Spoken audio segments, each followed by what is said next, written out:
Ini mungkin bisa dijelasin kelanjutan dari pembantu yang maling ini seperti Maling. apa sih, Kak Jadi Deni? yang kemarin sering aku laporin itu yang kita habis kita preskon itu ya, aku ke Cianjur tuh, ke Cianjur terus ketemuin, terus dia gitu aku pikir kan kasihan juga kan, tapi ternyata dia aja nggak merasa bersalah gitu.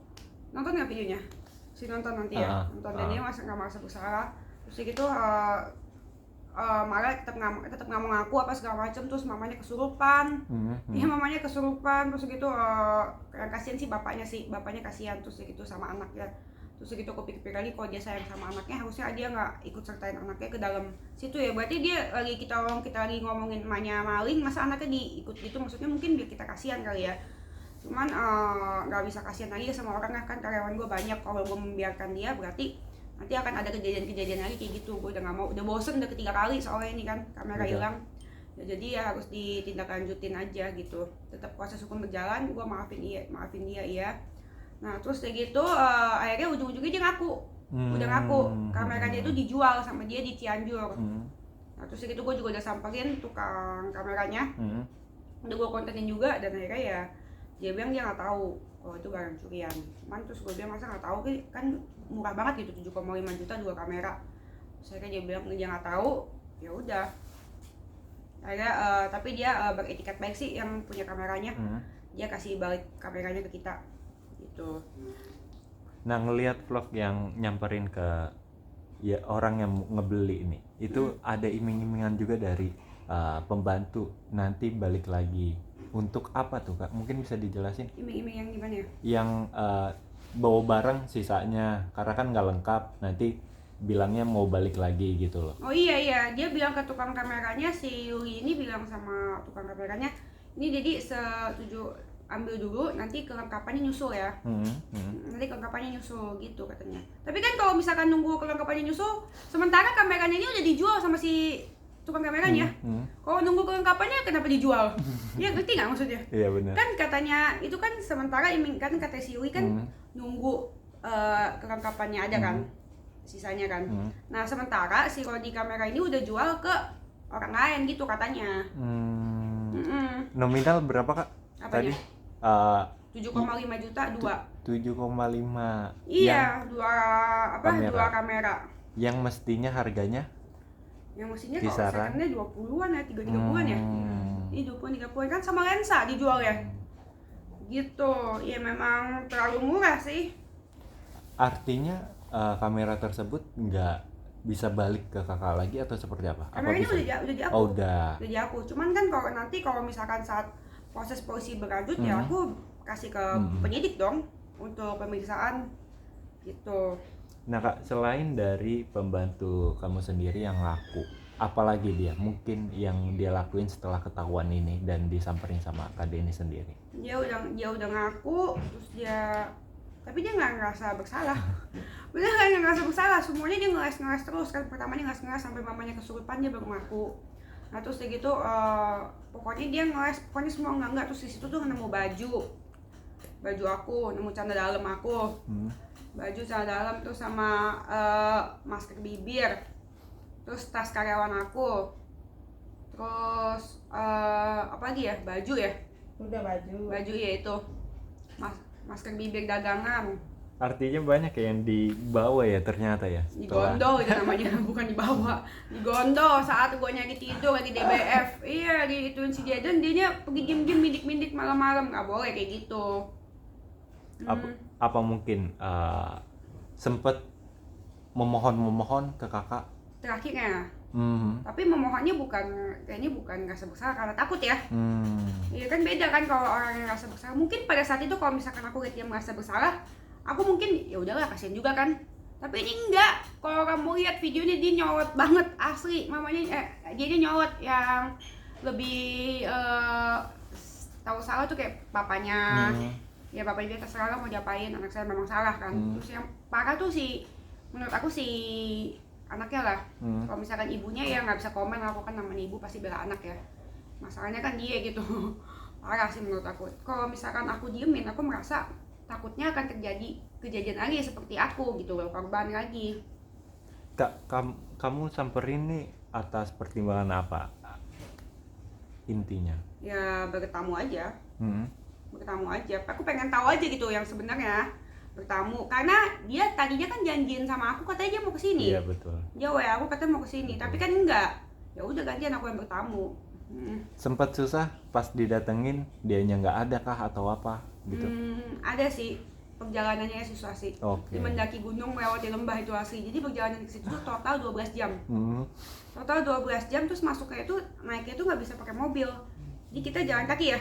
Jalan kaki sampai depan rumahnya, ke rumah Pak RT dulu ya kan, sebagai warga negara yang baik kita izin dulu kan, permisi Pak apa segala macam, ini saya jelasin dulu kejadiannya biar kita nggak disangka ngegebek, kita kan mau bertamu, kita jelasin dulu niatnya ini begini, kalau bisa dibicarakan baik-baik ya bagus lah. Tapi nyatanya emang bener asli dia nyolot sih. Nyolot dia aja, bisa dilihat di video-video, buset. Ditanya alasannya kenapa ngambil kamera, 3 alasan. Apa? Kenapa kamu ambil kamera? Lama dia bilang nggak ngambil. Kenapa, alasannya apa? 3. Terus gitu, yang pertama pengen pulang. Yang ketiga kesel aja pengen nikah. Hah? Masa mau nikah ambil kamera gue? Buat apaan? Buat foto priwet. Mau pulang tiap minggu kan gue kasih pulang. Jadi ternyata dia tuh bohong. Dia bilang kan setiap minggu itu dia pulang jenguk anaknya di Depok, karena anaknya sakit lah, telinganya berdarah lah, banyak alasan. Papanya meninggal, ternyata sampai sana bapaknya masih hidup. Iya, di Cianjur bapaknya masih hidup. Itu si jahat sih, makanya gue kesal sih. Nah terus dia gitu, sementara kan gue udah transferin dia duit berkali-kali ya, ini untuk bapak kamu, ini untuk keluarga kamu, ini untuk kamu. Nah terus udah gitu, pas yang kita ke sana, ternyata anaknya itu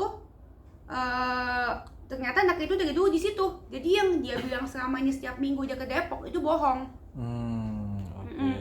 Dan usut ternyata kemarin ada yang ngadu sama kita di orang DM kita ya. Pertamanya orang DM kita katanya dia sering ke Kalijodo sama Yui. Bener. Terus gitu ada videonya nih, aku kasih liatnya. Ternyata aku kira kan bohong kan, aku kira netizen kan. Mana buktinya? Terus dikirimin lah bukti videonya. Ada nih videonya nih. Oh ini ada fotonya nih, foto si Yuri pas lagi jual kamera. Tahan. Ke atas juga. Lagi jual kamera. Nah, terus nih foto Yuri lagi di Kalijodo. Nih. Oh. Dia joget-joget. Tuh. Nih. Tuh. Joget-joget pakai kemeja dagangan gue lagi. Pakai baju gue. Tuh. Ini yang dia bilang katanya setiap minggu anaknya sakit. Bapaknya meninggal. Ternyata dia ke Kalijodo, guys. Iya, gua kasih duit lagi buat anaknya sakit, buat anaknya berobat. Ternyata dia bilang, temennya bilang, kan temennya kesini kan, gua undang ke podcast kan. Soalnya gua nggak percaya tadinya. Mungkin netizen dikasih lihat fotonya dong, videonya dong. Nah terus dia gitu, gua tanya, katanya dia traktir itu teman-temannya ini. Traktir minum. Iya, habis 1 jutaan. Duitnya kok banyak banget. Iya nggak duit gue. Terus dia gitu, apalagi ya waktu itu kan, jadi sebenarnya kan aku tanya sama dia kan, lu kenapa ambil kamera itu? Dia bilang nggak niat kan, itu bohong. Ternyata pas temennya datang, dia kasih aku foto si Yuri itu udah tawarin dia kamera dari tanggal 20. Dia kaburnya tanggal 22 ya dia. Sebelum ngambil berarti. Sebelum ngambil dia udah nawarin tuh foto, terus nawarin gitu. Udah foto duluan dianya, udah foto, udah nawarin. Tuh. Udah foto nih, dia udah dari tanggal 20 Juni udah foto nih, foto kameranya. Mau kamera nggak? Katanya bekas dia udah nggak kepake. Iya, dari tanggal 20 berarti dia udah niat dong. Udah niat kan berarti gitu. Kak, yang kita tahu kan juga kakak membuat laporan kak. Update-nya seperti apa sih kak? Nah itu dia. Aku kan udah buat laporan ya. Aku udah buat laporan tuh dari tanggal berapa? Kita bikin laporan tuh? 22 juga enggak. Hari itu juga ya? Iya. Hari itu juga kan, tanggal 22 kita bikin laporan di Polda kan. Waktu itu malam-malam aku bikin, masih ingat jam 6-an. Tanggal 22. Iya. Tanggal 22. Berarti udah hampir sebulan ya? Benar. Nah, terus udah mau sebulan kan. Nah, terus gitu, sementara kan aku kan kemarin mau ke Cianjur, ya kan? Aku kan mau ini dong, aku mau konsul dong sama penyidiknya dong. Ini gimana ya, kayak orangnya udah ketemu apa segala macem ya. Tapi gimana aku bisa konsul orang penyidik aja belum kontak aku dari Poldanya? gitu. Jadi bukan mau mendahului, bukan mau apa ya, cuman ya memang aku merasa aku harus cepet, kalau nggak barang buktinya kan keburu hilang. Bener aja kan, udah dijual barang buktinya, udah dijual dan udah dijual lagi, udah 2 kali transaksi ya gitu. Sampai sekarang aku belum dapat kabar sih dari Poldanya. Dan terakhir yang aku dengar katanya kasus aku dilimpahkan ke Polres. Dan gimana tuh? Aku sih mau ke Polres, ke Polres, cuman aku masih radang usus, infeksi usus. Artinya mau mastiin aja ya sudah sampai mana gitu ya? Ya iya dong, orang udah jelas kok, buktinya ada, dia ini juga udah ngaku. Buktinya ada, dia udah ngaku, kameranya juga udah ada, barang buktinya semuanya udah lengkap, udah aku siapin gitu. Jadi gimana gitu? Jadi kan kalau misalkan aku kan sebagai pelapor kan, aku juga kadang-kadang takut salah langkah kan, apalagi yang pas kesana kan. Aku mau konsul juga kagak bisa, jadi jadi mendingan aku kesana aja nanti abis aku sembuh. Kayak ini kan kamera dia jual, nah penjualnya ngejual lagi dengan harga yang berapa kak? Nggak tahu. Oh, oke. Nggak tahu, cuman yang penjual kameranya sih itikat baik sih.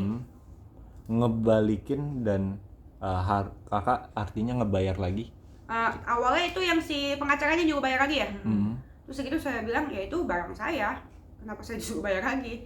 Tapi kan kita juga udah bayar. Terus aku bilang ya salah kalian lah, kalian beli barang curian ya kan, nggak boleh beli barang curian. Tapi kan dia bilang ini, kita mana tahu itu barang curian apa bukan.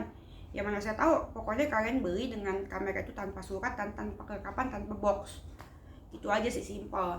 Terus gitu kalau misalkan nggak ada uangnya saya nggak mau gitu, kata pengacaranya lumayan nyolot sih ya. Cuman ya aku udah nggak mau pusing lah ya kan. Kalau zaman dulu kan aku semakin senang tuh kalau makin nyolot ya. Kalau zaman dulu kan makin senang makin nyolot tuh. Kalau sekarang udah nggak mau pusing, udah nggak mau ribet, udah balikin aja cepetan biar kelar masalahnya ya kan. Soalnya si Jaden nungguin di mobil. Oke. Udah terserah lah cepetan. Kalau dulu pasti aku gas tuh biar kontennya makin panjang. Jadi udah nungguin di mobil, udah kameranya mana. Terus udah gitu akhirnya yang punya tokonya sih berbaik hati sih ya mungkin bukan berbaik hati juga ya, karena ya memang dia salah sih beli barang yang curian sih. Ya udah akhirnya dibalikin kameranya. Udah gitu. Akhirnya si Yuli transfer ke dia 7,5 juta. Oke. Padahal pas aku situ aku udah bilang lu bayarin, aku nggak mau tahu, gue nggak pusing. Terus dia bilang katanya duitnya udah nggak ada gitu. Tapi terakhir ujung-ujungnya dia bayar ke tukang kameranya. Kak Denis, kalau misalnya laporan kamu ternyata sudah diproses atau apa, kamu tetap ingin lanjutin dan ingin segera untuk di penjara atau ya aku pengen dilanjutin karena aku kan tinggal sendiri bersama dengan karyawan aku. Dan sekarang aku ada anak. Kalau dulu kan aku nggak gitu pusing ya. Sekarang ada anak, jadi aku mau yang rumah aku ini benar-benar aman sih. Soalnya bukan sekali 2 kali, udah ketiga kali kamera hilang, barang hilang udah nggak tahu udah hitung berpuluhan kali. Kamera pokoknya kamera 3, barang, bando, topi segala macam udah berkali-kali ya. Jadi sekarang aku udah punya anak, aku mau menciptakan suasana yang aman buat anak aku, bukan yang nggak kasihan, bukannya apa, tapi justru aku sekarang punya prioritas kan keamanan buat anak aku, apalagi di rumah saya sendiri gitu. Jadi aku nggak mau ada kejadian kayak gini seperti ini lagi di kedepannya. Jadi menurut aku ini harus diproses sampai tuntas, karena ya buktinya sudah jelas, dia sudah mengakui. Aku juga ya aku juga udah memaafkan, cuman ya proses harus berjalan gitu, biar nggak ada, biar dianya juga apa, nggak berani nyolong lagi. Pertama kalau dimaafin gitu aja, dia nanti gitu lagi. Mohon maaf bukannya susun, tapi itu sifat manusia menurut aku ya. Kalau misalkan didiemin nanti gitu lagi ya kan, karena nggak jerak gitu. Dan yang parahnya lagi juga ditambah dianya nggak merasa bersalah sama sekali. Saya tanya kenapa ambil awalnya nggak niat, ya dia nggak mau ngaku. Yang namanya benar juga sih, kalau maling aku penjara penuh. Terus ya gitu, yang kedua ya harus ada efek jerah sih, biar di kedepannya ini kan akan jadi contoh masyarakat ya. Kalau misalkan kejadian kayak gini tuh harus dihukum, karena udah banyak banget tau gak sih kejadian yang suster mukulin anak. Benar. Itu udah parah banget, udah berani banget. ART juga mukulin anak. Suster gitu yang nyolong itu ya mereka harus tahu kalau misalkan kayak gini harus dikasih jerak sih. Ini contoh aja. Jadi sebelum mereka bertindak mikir dulu lah ya kan. Bagaimanapun bos lu juga udah ngegaji lu dan memperlakukan dengan baik. Kalau misalkan nggak suka sama bosnya atau apa ya, ngomong aja gitu, keluar aja gitu, jangan nyolong, jangan mukul anaknya ya, kayak gitu. Yang jelas sih gue sih nggak mau ada kejadian ini di rumah gue lagi, makanya pasti gue usut terus.